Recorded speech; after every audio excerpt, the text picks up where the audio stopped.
கிறிஸ்துவுக்குள் அன்பான தேவ பிள்ளைகளே, கர்த்தராய் இயேசுவின் நாமத்தில் உங்களை வாழ்த்துகிறேன். கர்த்தராய் இயேசு கிறிஸ்துவனுடைய பாடுகளையும் அதன் மூலமாய் நமக்கு கிடைக்கிற நன்மைகளையும் நாம் தியானித்து வருகிறோம். அதை தியானிப்பதற்கு முன்பாக நாம் எல்லாரும் சேர்ந்து ஒரு பாடலை பாடி ஆண்டவரை துதிக்க போகிறோம்.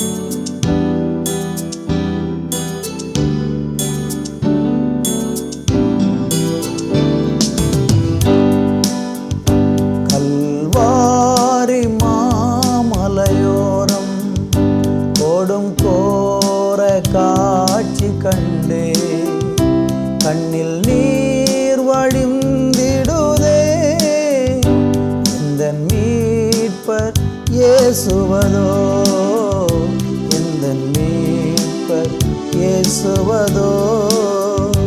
கல்வாரி மாமலையோரம் கோடும் கோர காட்சி கண்டே கண்ணில் நீர் வடிந்திடுதே, எந்தன் மீட்பர் இயேசுவதோ, எந்தன் மீட்பர் இயேசுவதோ.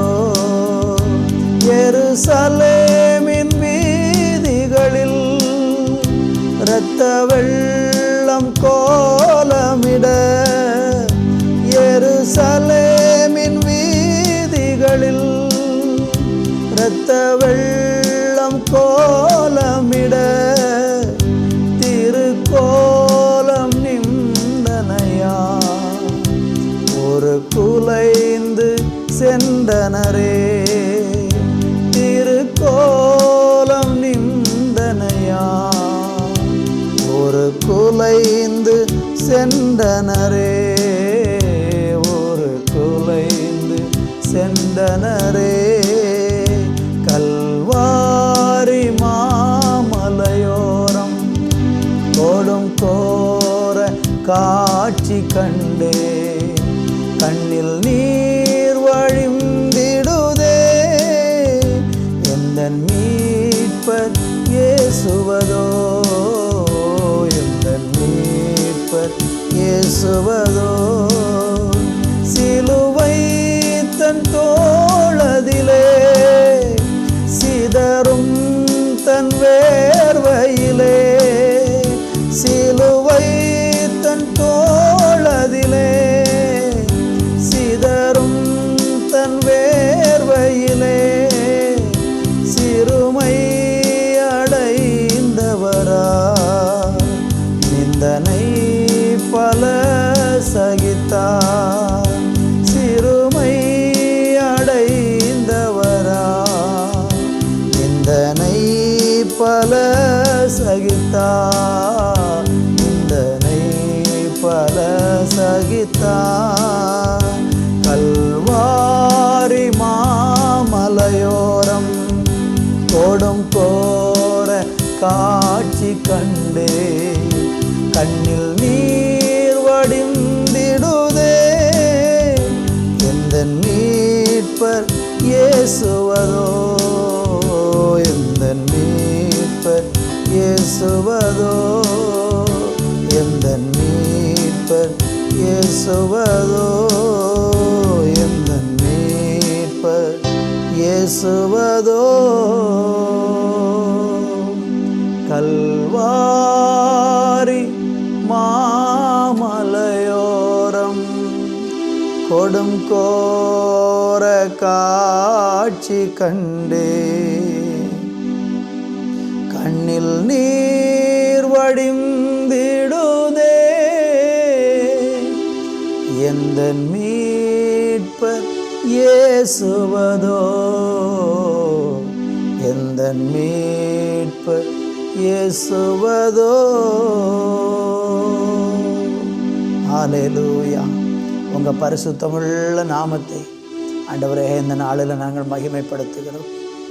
அந்த கல்வாரி காட்சியை பார்க்கும் பொழுது எங்களுடைய இருதயம் ஆண்டவரே கரைந்து போகிறதப்பா. எவ்வளவு பாடுகள், எத்தனை வேதனைகள், எத்தனை துயரங்களை நீர் அடைந்திருக்கிறீர். உம்முடைய பாடுகளை நினைக்கும் பொழுதெல்லாம் எங்களுக்கு ஒரு ஆறுதல், எங்களுக்காக என் ஆண்டவராகிய தேவன் பாடுபட்டிருக்கிறீரே, அதற்காக உமக்கு நாங்கள் நன்றி செலுத்தி மகிமைப்படுத்துகிறோம். உடைய கரங்களில் எங்களை அர்ப்பணிக்கிறோம். உடைய பாடுகளை இன்னும் அதிகமாய் தியானித்து அதன் மூலமாய் வருகிற நன்மைகளையும் ஆசீர்வாதங்களையும் சுதந்திரித்து கொள்ள கர்த்தர் எங்களுக்கு உதவி செய்யும். இயேசுவின் நாமத்தில் ஜெபிக்கிறோம் பிதாவே. ஆமேன், ஆமேன். தேவனுடைய பிள்ளைகளே, ஆண்டவராகிய இயேசுவின் நாமத்திலே உங்களை வாழ்த்துகிறேன். இந்த நாளில் எபிரேயர்கள் நிருபம் 12ஆம் அதிகாரம் அதனுடைய 3வது வசனத்தை நான் வாசிக்கிறேன். ஆகையால் நீங்கள் இளைப்புள்ளவர்களாய் உங்கள் ஆத்துமாக்களில் சோர்ந்து போகாதபடிக்கு தமக்கு விரோதமாய் பாவிகளால் செய்யப்பட்ட இவ்விதமான விபரீதங்களை சகித்த அவரையே நினைத்து கொள்ளுங்கள். அன்பு தேவ பிள்ளைகளே, ஆண்டவராகிய இயேசு கிறிஸ்து இந்த பூமியில் அவர் வாழ்ந்திருந்த காலங்களிலே அநேகமான நிந்தைகளை அவர் சகித்தார் என்று இங்கு வேதம் சொல்லுகிறது. ஆண்டவராகிய இயேசு கிறிஸ்து சிலுவையில் நமக்காக பாடுபட்டு நிந்தனைகளை, அவர் விபரீதங்களை அவர் சகித்ததை நினைத்து கொள்ளுங்கள் என்று அப்போஸ்தலன் இங்கே நமக்கு போதிக்கிறதை நம்ம பார்க்க முடிகிறது. முந்தின வசனத்தில் படிச்சிங்கன்னா, அவர் தமக்கு முன் வைத்திருந்த சந்தோஷத்தின் பொருட்டு அவமானத்தை எண்ணாமல் சிலுவையை சகித்து தேவனுடைய சிங்காசனத்தின் வலது வாரிசத்தில் வீற்றிருக்கிறார். ஆண்டவராய் இயேசு கிறிஸ்து இந்த பூமியில் அவருக்கு முன்பாக ஒரு பெரிய மகிழ்ச்சி, ஒரு பெரிய சந்தோஷம் அவருக்கு இருந்ததுனால, அல்லது பிதாவினுடைய வலது பார்சத்தில் வீற்றிருக்கக்கூடிய ஒரு பெரிய பாக்கியம் அவருக்கு முன்பாக வைக்கப்பட்டிருந்ததுனால அவர் அவமானத்தை எண்ணாமல் சிலுவையை சகித்தார் என்று வேதம் சொல்லுகிறது. இயேசு கிறிஸ்து இந்த பாடுகளையெல்லாம் உலகத்திலே வாழ்ந்த காலங்களிலே சகிப்பதற்கு என்ன காரணம்னா, அவருக்கு முன்பாக ஒரு பெரிய சந்தோஷம் வைக்கப்பட்டிருந்தது.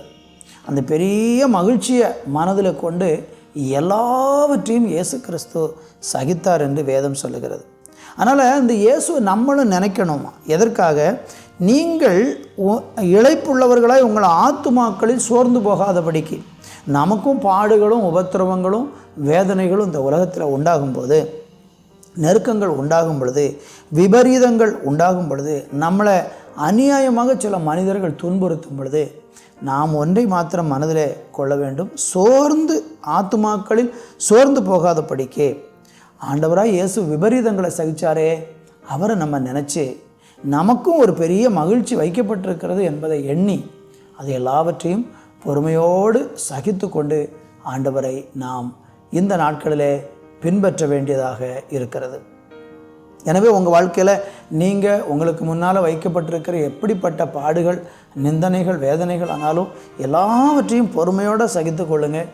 எல்லாவற்றையும் சகிக்கக்கூடிய கிருபையை கர்த்தரிடத்தில் கேளுங்க. அப்படி நம்ம சகித்து கொள்ளும் பொழுது ஒரு பெரிய சந்தோஷம் நமக்கு வைக்கப்பட்டிருக்கிறது. நமக்காகத்தான் ஆண்டவர் அவ்வளவாக பாடுகளை சகித்திருக்கிறார். நாமும் இயேசு கிறிஸ்துவை பின்பற்ற அவருடைய மாதிரியை முன்வைத்து போயிருக்கிறார். அதை பின்பற்றி கொள்ளுவோம். கர்த்தர் நம்மை ஆசீர்வதிப்பார். நல்ல பிதாவே, இந்த நல்ல வேலைக்காய் நன்றி. எங்களுக்கு முன்பாக எவ்வளோ பாடுகள், நெருக்கங்கள், துன்பங்கள் வந்தாலும் அதை எல்லாவற்றையும் சகித்து கொள்ளவும் இயேசு கிறிஸ்துவை ஒரு நல்ல முன்மாதிரியாய் கொண்டு நாங்களும் பின்பற்ற எங்கள் இரட்சகராகிய தேவன் எங்களுக்கு கிருபை தருவீராக என்று சொல்லி ஜெபிக்கிறேன். தொடர்ந்து ஆசீர்வதியும். ஒவ்வொருவர் மேலும் உடைய கிருபை உண்டாகட்டும். இயேசுவின் நாமத்தில் பிதாவே. ஆமேன், ஆமேன்.